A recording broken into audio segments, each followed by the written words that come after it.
Hello and welcome to Mostly Minnesota Music Podcast Edition. I'm Ann Tracy and I'm here with my co-host Heather Baker.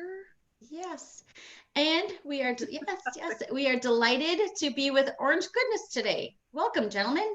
Thank you. Thank you. Yeah, it's super excited, and I've just found out about some extra exciting things that we get to talk to you about. So I'm delighted. But maybe we'll start by having you each introduce yourself, because you've got histories with each other and outside of each other. So that's and Mike, maybe we'll start with you. My name is Mike Michael. I was born and raised in Cincinnati, Ohio, and moved to Minnesota like 20 years ago. So I'm a Minnesotan, and I'm happy to be here. And thank you for having us. Yeah, thank you. Ian, you want to go next? Or...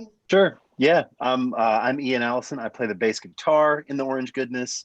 And I'm from Montana originally, moved here for college in the late 90s and stayed. And I ended up playing with Mike on a gig. There was another bass player that couldn't do it right, so I got called in to do it. And I'll never forget Mike afterwards saying, "Hey, we should play some music together." And I said, "Oh, I'd love that." And he said, "And when you play with me, I want you to play like you're 17 again. So none of this like choosing the right note or like holding back." Or he's like, "I want you to be fully you and completely able to do what you want to do." And no one, I was operating in a zone of like trying to be the perfect side musician and stay in the shadows and just don't ruffle the, and Mike really brought brings such like a cool youthful spirit and energy to everything he does. And so I was immediately attracted to that about working with Mike. Thanks, Ian. Nice. That's fabulous. It's funny because I don't know if I should say it's all shadows or there's no shadows where you guys are, because you're all Yeah, that's true. You'd have to move a lot to hide behind it, which is a good thing. Which is a good thing. Right. And Reese? Hi, I'm assuming you can hear me. I never tested. We hear you. Okay, great. My name's Reese Kling. I play drums. And I've known Ian for a while. We've kind of played randomly for stuff, but got connected to Mike, probably 4 years ago, maybe? Early 2017, right? Yeah, wow. And it was very cool to start playing with Mike because I, in high school, was listening to the Bill Mike Band. My drum teacher at the time played in the Bill Mike Band, so it was a cool moment to start getting to play with Mike, and it's always a pleasure to play with Ian. So I'm happy to be a part of the group. Nice. Good stuff. Nice.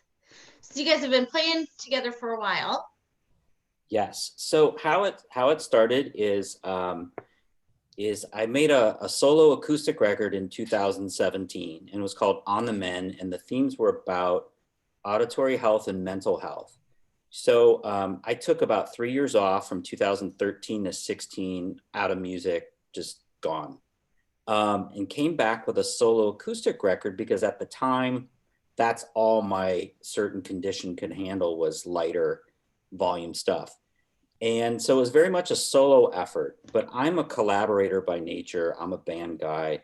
I started when I was 13. I played my first gig in 8th grade with a group. So although I was comfortable with that solo effort, I'm really at my core a band person, a collaborator. So we started together is knowing Ian for a while and playing in different musical groups throughout, last, Ian, 13 years? Yeah, it's been a long time. 13 years.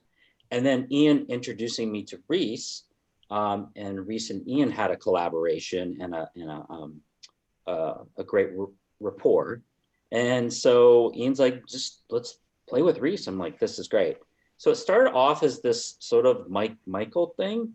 And I wanted to organically force it into a group.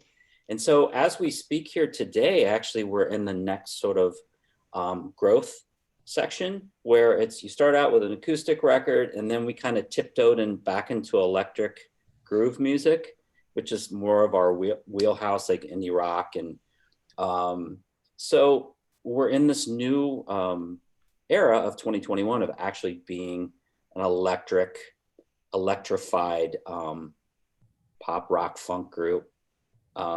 It's exciting because it's right kind of where I'd like to be, actually. So that's sort of like the loose history of how it evolved from solo acoustic record to kind of a band to like more of an intense collaboration where things are shared and ideas are shared and everybody gets their say and gets to be 100% who they are on their instrument. That's going to be freeing. Well, is it freeing or is it kind of intimidating to be exactly who you are? It is kid in a candy store, man. Yeah, it's a blast. Yes, man. There's no restrictions. So our goal is to merge. I don't want to speak for those guys, but I know we have our roots in musicianship. So although we're okay with the term like a musician's band, or where musicianship is really respected and nurtured, we are fans of pop music. We're fans of groove music, electronica, hip hop, and we all do that as session guys too. So that's what's so cool about rock and roll, and why it's so exciting to play an electric rock group.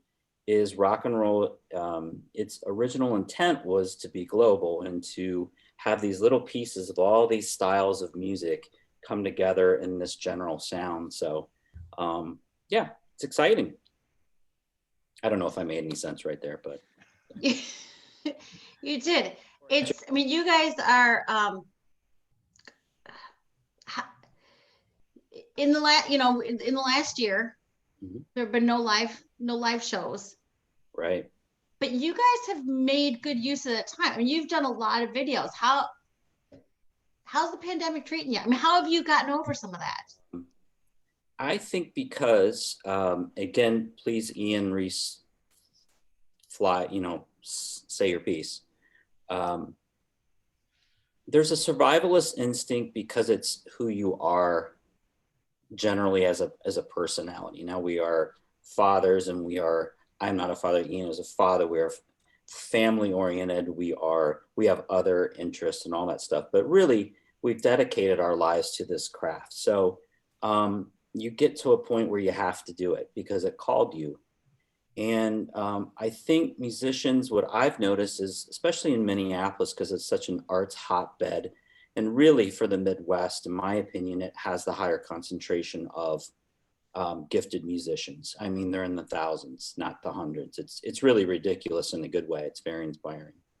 You just have to do it. And so you either grow or you sink. And for me, being the elder statesman of the group, it's about adaptation, reinvention, and necessity, and because you have to eat too. So I feel that we lucked out doing some live streaming, and our version of live streaming was pretty lo-fi.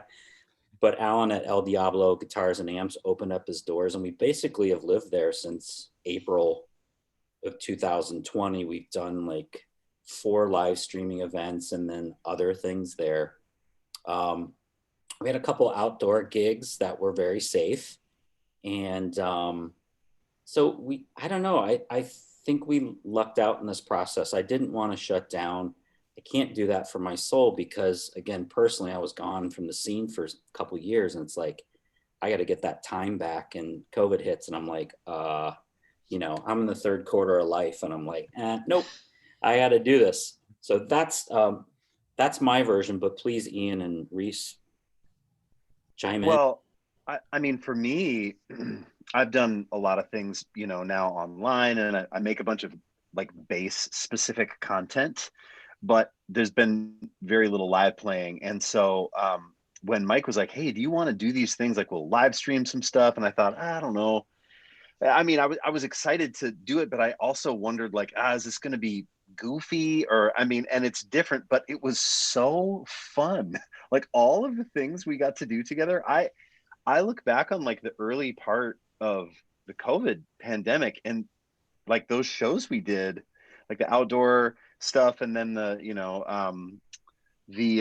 El Diablo stuff has been some highlights for me. Yeah. Like Yeah. it's been so fun, and to not, I mean, it would have been easier not to do it, right? I mean, in term logistically, it's easy to go, well, that's going to be a lot of work, and I don't know, let's just wait this thing out. And but as Mike said, that thing of like that thing that rises in you that makes you feel like you have to do it. I mean, that comes from the top.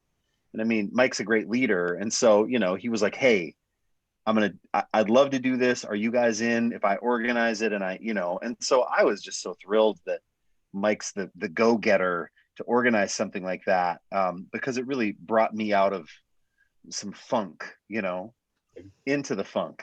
I just said the wrong funk to the right funk. Yeah.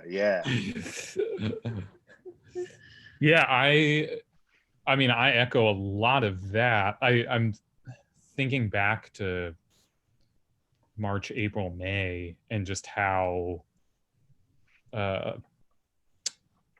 just uncertain. I mean, everyone felt this given the time, but for me personally, it was like, I have no idea when I'm going to play music with anyone anytime soon, and none of my other bands I was a part of were active or doing anything. Like it seemed like everyone was just in this kind of like despondent state.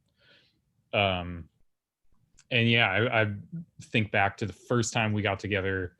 I don't know if it was April or May, but just how uplifting it was to get to create and like have a lot of fun, and it'd be very, I mean, low stakes. Like there just like us playing and hanging out, and it's been really great to have that kind of periodically throughout these last 9-10 months or whatever, just to still have that like excitable feeling like a teenager, just hanging out with your friends and playing music. And like Anne and Heather, I don't know how you guys felt like post lockdown, but there was a dark period for me where I like looked around at my guitars, and I actually had this thought. I was like, would these just make like better firewood? Like, I mean, like, like would they be more useful?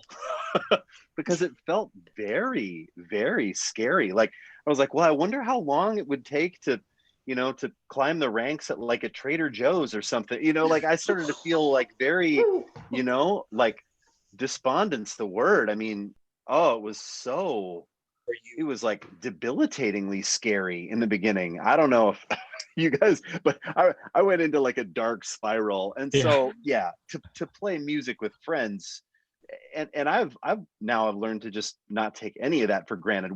Whether there's nobody in the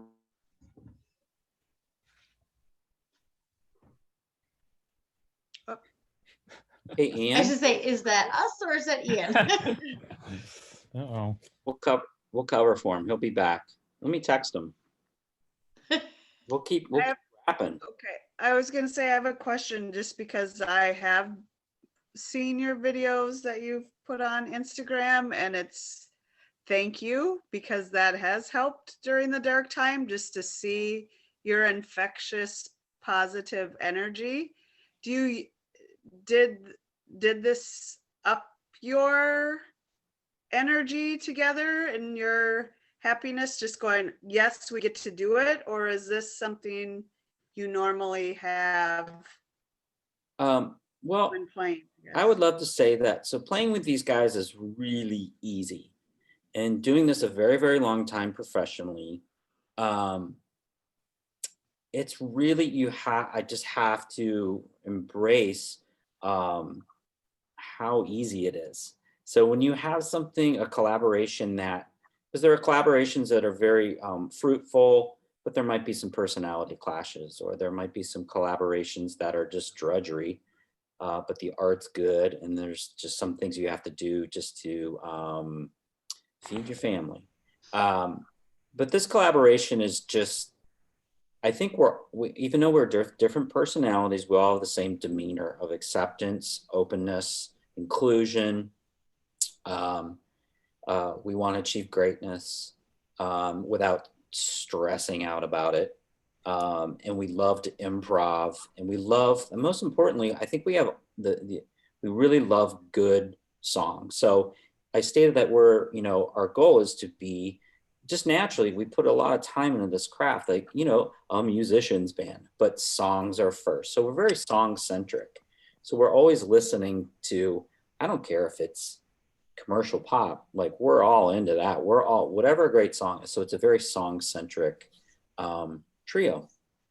So it's been great through the live streaming experience, or just rehearsing, or cultivating new songs for this EP.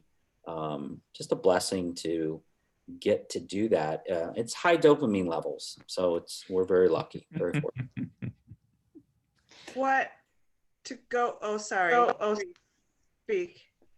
Oh, Or if you I was just gonna, say, thinking of just like energy, or if COVID had changed some of that. I think to some degree, it like we've always fed off of each other and had a lot of fun just naturally. But I do think, kind of going back to maybe what we were talking about on the previous question, where it's coming out of maybe a little more of like a release than Great.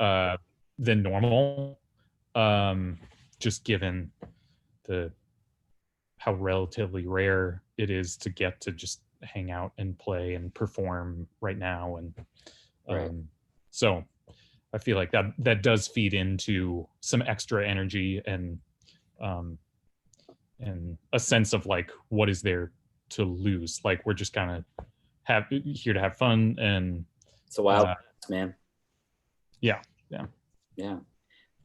And I was thinking about the live streaming and just seeing how many artists in Minnesota have attempted that, and embracing the imperfections and the technology. It's but I think every musician is whatever, and I know it's through grave disorder and heartbreak for people with COVID and families who are suffering. So that's first and foremost in my thoughts, for sure.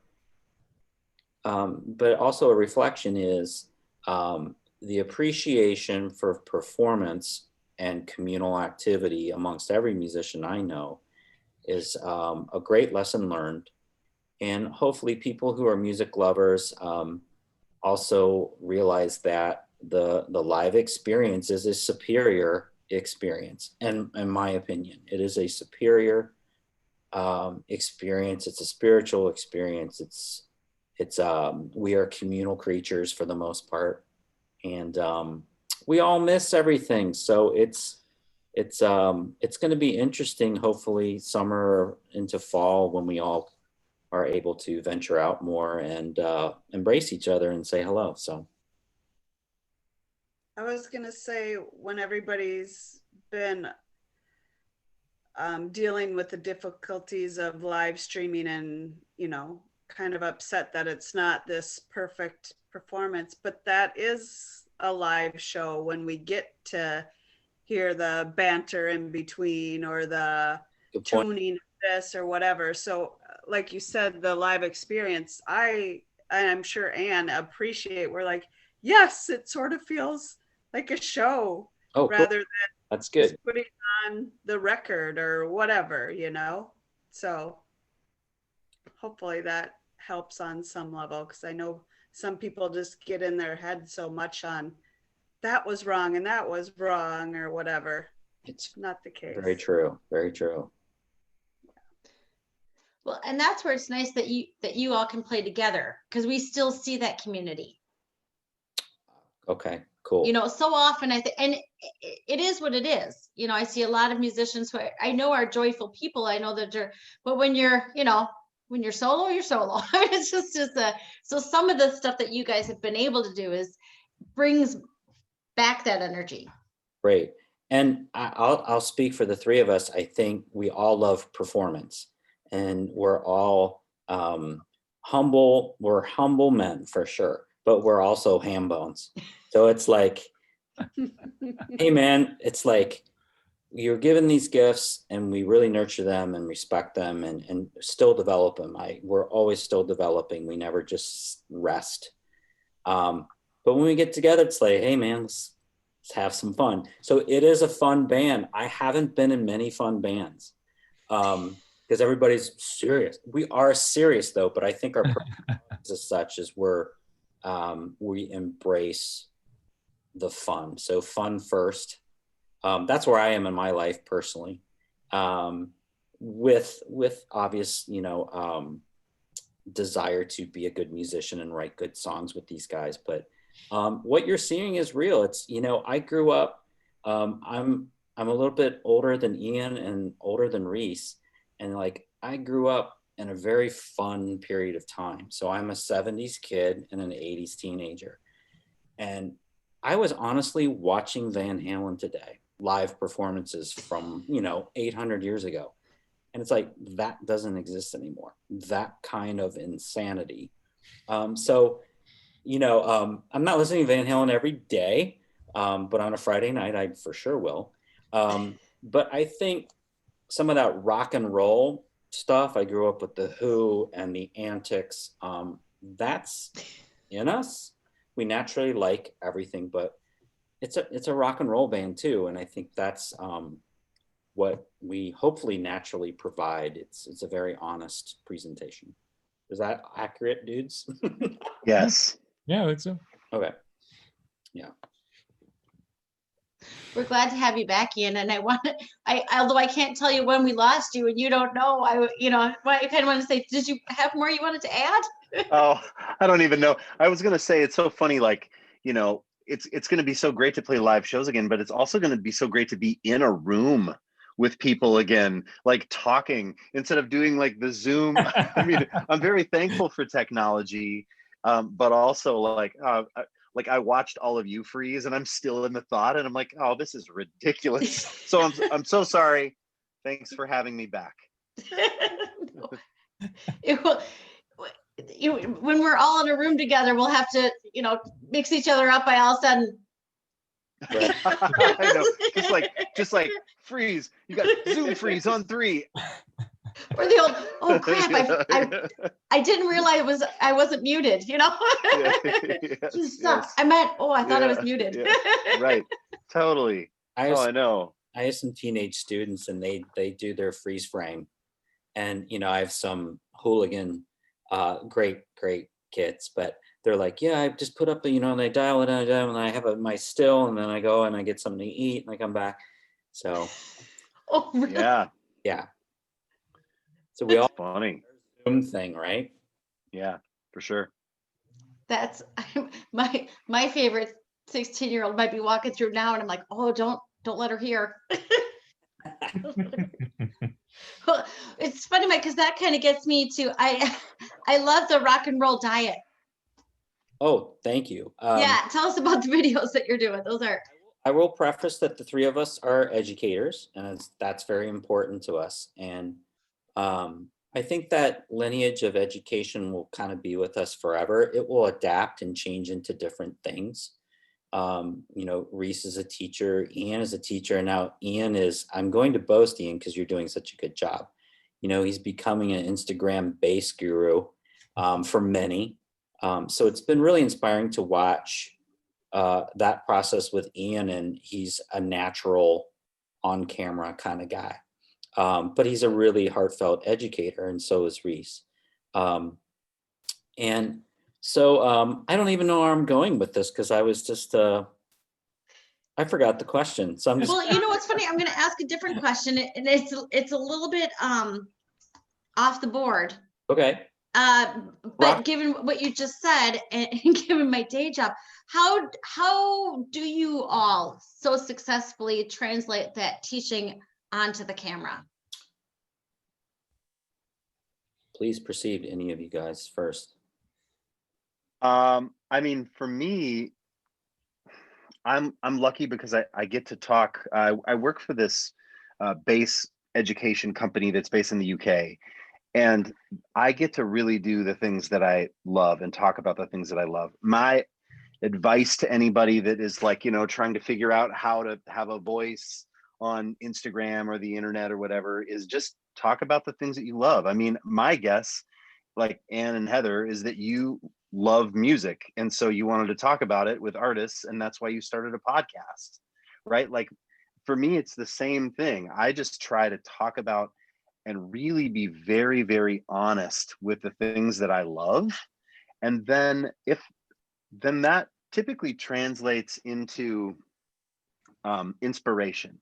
And so I try with the eye toward education, explaining things clearly, but really talking about the things that I care about, and not pretending that I know more than I do, or not overdoing it, but really just like owning the things that I love, owning like coming up loving hair metal, or you know, any of the things that I used to call guilty pleasures. That's over. I've really decided like to speak like very honestly about the things that I love, and that seems to translate pretty well even in like an academic environment. I get a chance to do like online based clinics for different college classes, and I just talk about what I love. It's like, here are the records that I came up with. Here's what I'm trying to do on my instrument, and so that's the secret for me. It's no secret really. It's like, you know, make sure you're spending your creative time doing something you really believe in and you really love, and then I think that translates to education and inspiration. I like that. Anyone else got that makes so much sense, but it's. Hey, Reese, you got any education drummy tips? I'm not doing a whole lot of teaching at the moment, so I mean, especially with figuring out how to do that effectively over Zoom or online, I haven't been in that sphere as much, so I don't have anything direct to offer. Okay, so Reese is posting regular drum instruction. But yeah, I guess I mean, a lot of Ian and I have had some good conversations of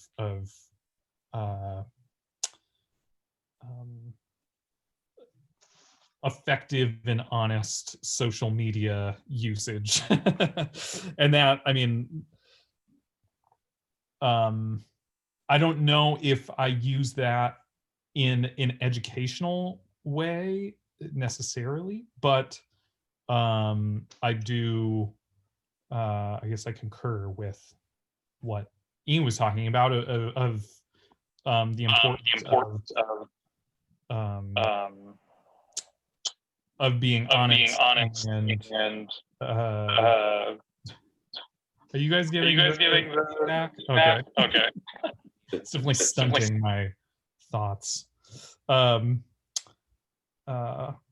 Anyways, I think that is a huge aspect to anything online or with video, is that having honesty be communicated through it. And I'm learning how to figure that out and do that. That makes sense for me, and that feels honest and genuine. So yeah. Like they're really, really good. and it's funny because like a bunch of musicians that I know will like watch Reese's videos and be like, oh my God, like he's the best. Like this is insane. And I think it's just about like, you know, trying it and doing it a bunch, just like a podcast, right? It's like doing a bunch of episodes and seeing what works and seeing how you can make it better. And, I think like posting online and doing education stuff online is similar. It's sort of like you pursue it with what you love, and then you kind of like refine it as you go.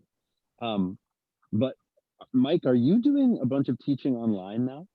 I am. So my goal is to get my Rock and Roll Diet, which is an actual guitar book I wrote 5 years ago. And I'm taking each chapter into a video. And so it's kind of a one and done thing where I might have, I don't know how many videos I'm going to have, but it's not going to be, at some point it will have its conclusion because it will be a video book. And like Ian said, it's like we are all learning the craft of having our own TV channel, as you guys are. Everybody on the Zoom call here is learning how to produce their own cable news channel. Again, so the education thing with me in videos is how to go about creation off the grid a little bit. And my whole point of education is developing the individual voice of a student. So it's really important that they learn styles that they love to listen to, but also how can because I was not an emotive kid, and I used guitar literally as my savior to express myself because my shyness factor was intense. And I used performance that was my therapy session as a youngster. So I made it a goal and made a pact with myself that I was going to educate. I was going to take, whether it's a personality that's very extroverted or introverted, I want them to not only learn the instrument through their heroes, but also cultivate their own personality on the instrument. So that's what my videos try to tend to draw things out of somebody that's a little off the grid. But yeah, like Reese, Ian, and I, and the thousands of other Minnesota musicians who are educators are, and what's great is there's kind of, this sounds so cliche, but I'm learning through this new experience of owning my own TV station. Everybody's just checking out everything. So everybody's checking out, I can name right now the art of guitar.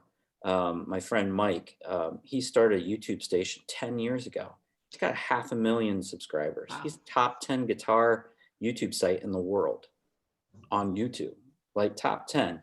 And there's so many people doing so many great things in Minnesota. So I'm just starting that game. And like Ian said, it's like, I've done about 13, 14 videos, and I'm like, I don't want to look at video 1 to 3.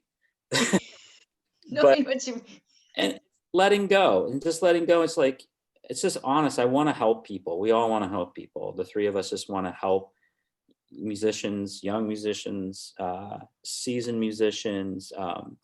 I tend to help a lot of people who are starting their game midlife or retirement. So yeah, so it's a part of that and that ties into our performance of wanting to inspire people. So I think as educators, it comes out in our songwriting and our live performance, like, we have this gift and we get along and we're writing cooler songs as we go on. And we just want to help people, inspire people, and have fun. So that's our motto. It's awesome. We kind of started, Heather, what do you think? We've probably done 70 interviews since April. Wow. We had a radio show at WMCN at McAllister that closed the moment before they could finish COVID. When they went that campus was closed, and it will be closed. It'll be one of the last things opened.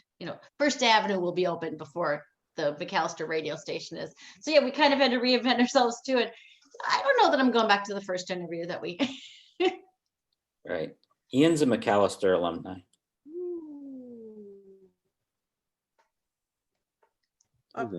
Can't hear you. Now we got you. It was Can't so hear. fun. Oh. Weird. Okay. Oh, now can. Yeah. Really? Yeah. Okay. Oh, In and out. Try this. There. Perfect. Oh, We that's can it. hear you. Is that better? Yeah. Yeah. Yeah. Oh, okay. I just I worked at WMCN as I was the metal director. Awesome. That's awesome. It was amazing. Awesome. It probably hasn't changed one whit.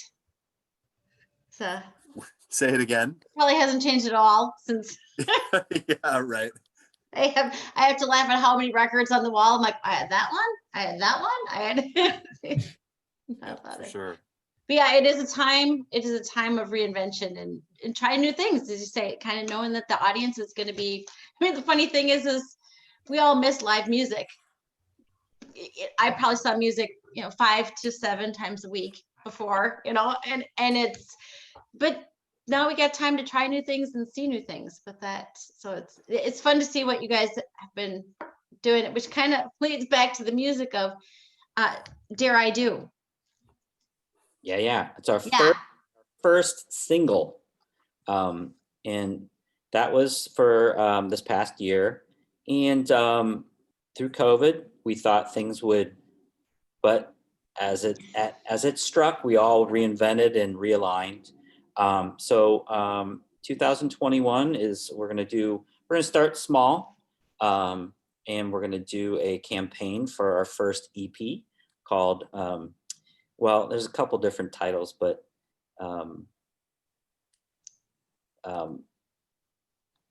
it's called Under the Radar of Chaos. So we're sort of, it's based on the theme of this year of sort of living under the radar of chaos and just sort of surviving and being positive and trying your best and just surviving.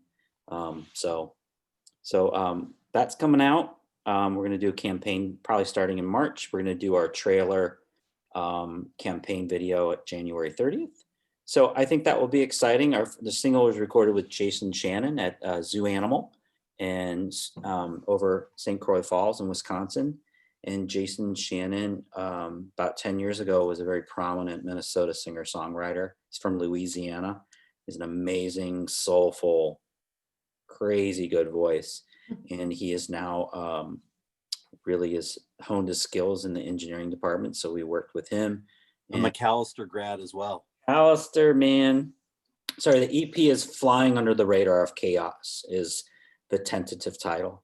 So I think we'll just start, there are no grand expectations. As with life, you only can do your best. And so the expectations are just to record together again and take these songs that we've been live streaming at El Diablo since April of 2020 and not talking about them much and doing little 30, 60-second snippets as much as we can. And I think it's really important to have that art piece. I'm old school, so I need a record. I need it to be an art piece that will never leave me. And I think to have those, a creation of several songs as a collective and an art piece, going to be really fun and healthy for us. So. I remember particularly one, but I don't have to worry about the FCC. That is one of the nice things about doing the podcast versus the radio show. But I do think you had a very catchy song called Fuck You COVID Song. Oh, so that was really fun. That was from my class. So okay. Recorded, they're going to play so I was doing these classes called Peace Den for like adult education, right? And we're going to play at Ice House outdoors. And this was November. No, it was December. It was December 6th. And the temp, we watched the temperature for like 2 weeks. And we're like, okay, it says it's going to be 39 degrees. And they're like, I go, oh, you really want to do this? And they're like, yes, we're going to perform. So we performed, but the temperature was actually 34 degrees outside. So that song, I wanted them to sing, and all these people showed up, like 60 people showed up outdoors, and we had the heaters on out in the courtyard of Ice House and everything. But I wrote that song for my class, so we're going to sing it because it was only a minute long. It was Fuck You COVID. And I wrote them but we never got to play it, so that's why I put it up on Instagram. Nice. a nod to my love for Southern country music, which is part of my upbringing heritage. So Always a good mix. Always a good mix. Well, and now I want to ask you a little bit about, and before we push the record button, you told me about an upcoming musical that you're working on, Skull. yes. And I'm so interested in learning more about that too. You guys are very Renaissance.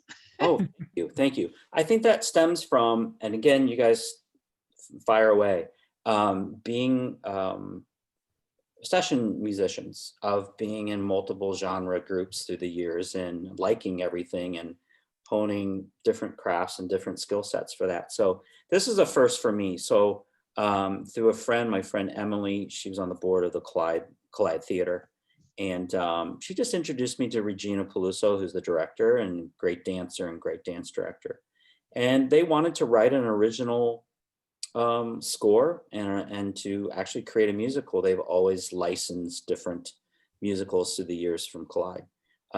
So I became a composer for them. And then it's kind of gradually connected to a quartet. So we have Rush Benson, who's a great rapper. And so he's doing a lot of lyrics, and Regina's writing the script, and Katie Garrity's the main voice. And then just because I'm with these guys and we're kind of connected and we like each other and we play really well. Hey, Regina, you know, the band for the musical could be the Orange Goodness. It's going to be pretty efficient. And she was very receptive. And we just 2 weeks ago, was it 2 weeks? Collaborated at Collide and recorded our demos for the patrons and the dancers to warm up to and to rehearse choreography. And that was a really interesting COVID experience of being in. They have a really nice space in St. Paul above Can Wonderland. And you know, we did the COVID thing. We're all spread out in the dance studio, and Zach Hollander came and did a mobile recording. And that felt really great to actually do that. And I think that was it was a privilege to, like, God, we're actually recording a recording live, like, you know, like it's, you know, 1966 in Motown or late 60s in Muscle Shoals. This is a live recording. This is great. We're a band. And it turned out really, really well. And it was really, really fun. But, you know, with restrictions, we can't totally pinpoint a date, but Regina's really shooting for, it's supposed to be spring of 2021. It's going to be fall. Okay. And it's called Skull, SKOL. And it's about female Vikings, which we now know were warriors through recent reports. And so it's about female empowerment. It's about healthcare. It's about social justice. So Regina is writing a really cool script, and Rush is helping with that. And, you know, I'm speaking objectively. I'm not speaking because I'm in it, but it's like a rock and roll musical, man. It's cool. Like Hedwig and the Angry Inch, nice. Rock of Ages. I mean, it's very, very rock and roll. We're inspired by darker pop and rock music like Muse and Gorillaz. And that's kind of the vibe. It's you know, a dreamier experience, but it's pretty rock and roll. So that's exciting. That's my speech. Nice. Ian, Reese, have anything to add to? I mean, I had never been involved in anything like that before. I didn't grow up playing, you know, in any pits or for any musicals. So it was just so interesting to see that whole process work and how many moving pieces go into making a show, and, like, you know, how you have to treat the music, really then trying to arrange the stuff with the, you know, singers in real time to say, like, oh, I wonder if we try this little tweak, would that highlight the vocal better? Or, I mean, similar to what you do when you're making a record, but with just more moving pieces and more things to consider. Yeah. But I mean, you know, it, like, here's the deal. Mike's so sweet to us. I mean, he just brings us into cool stuff. Yeah. That's what's up. I mean, you know, we're like Mike's like, hey, you want to do this cool thing with Collide Theater about female Vikings? I'm like, yes.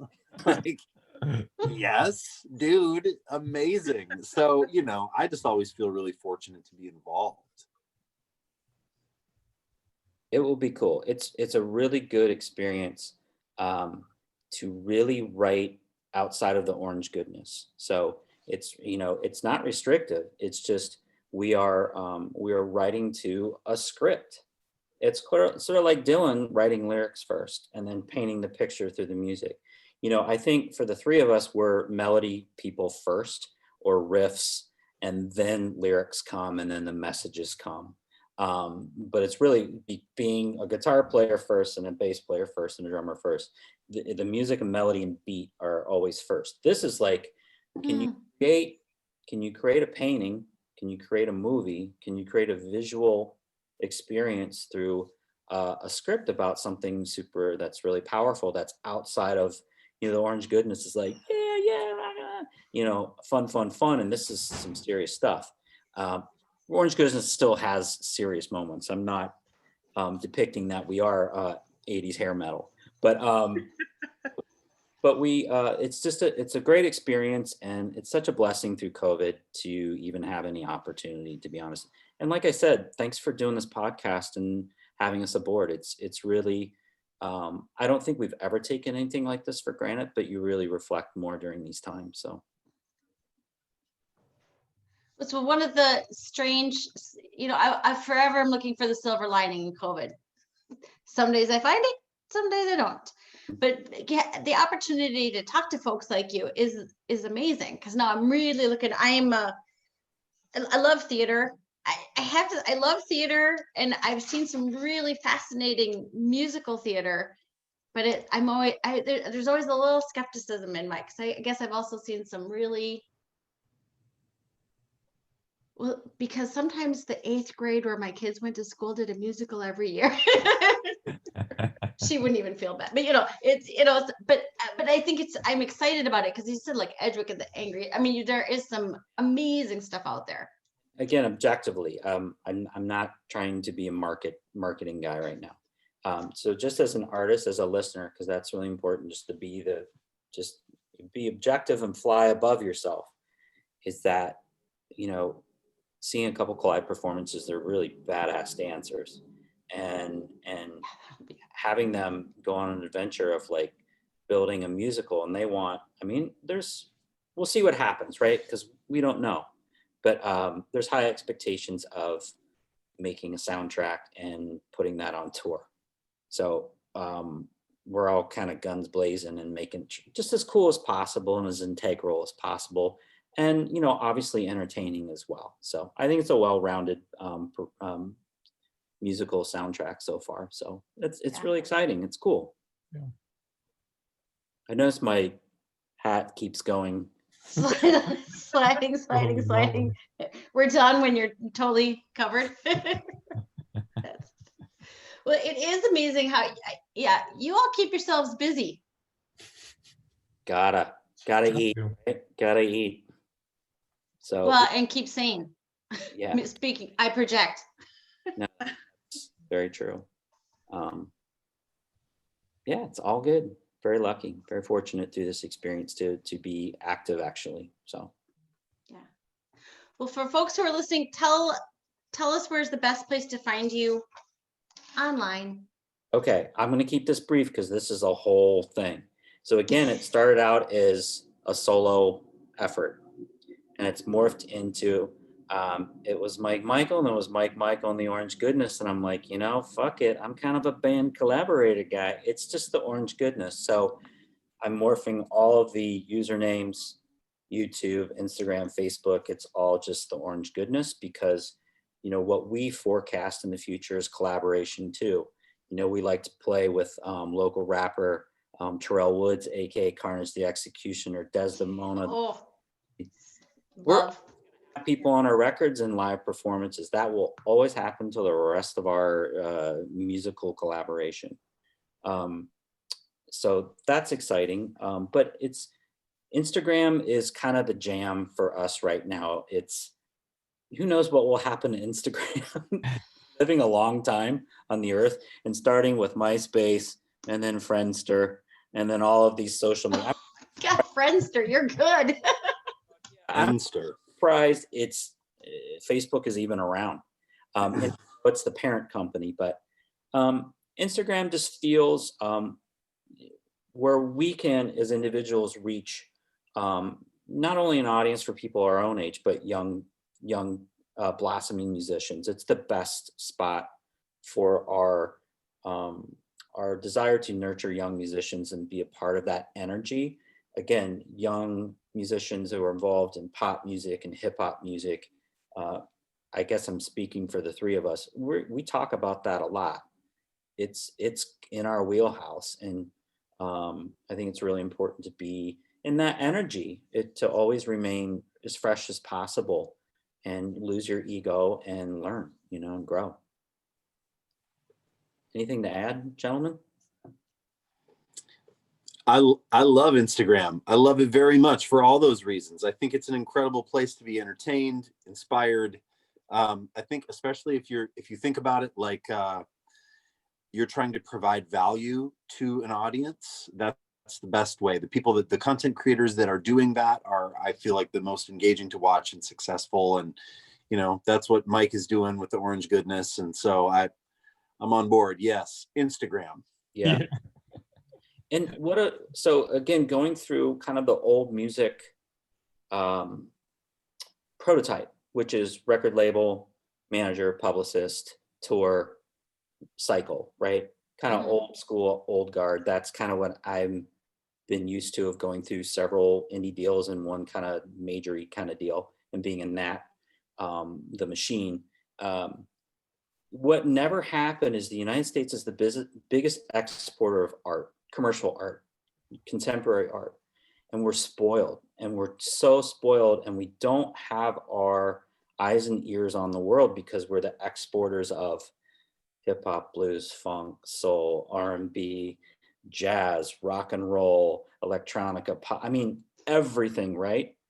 And so now Instagram represents, I'm checking out these killer musicians from Mexico City, from Reykjavik, Iceland, and you're communicating with them and you're DMing them and you're really appreciating them. So it's a completely gorgeous, cool experience of losing the snobbery of being a United States citizen and the exporter of all rock and roll and all things music, and going, there's so many brilliant people, and they never had a voice because the marketing machine or the traditional model was UK and United States. And now it's like, that is out.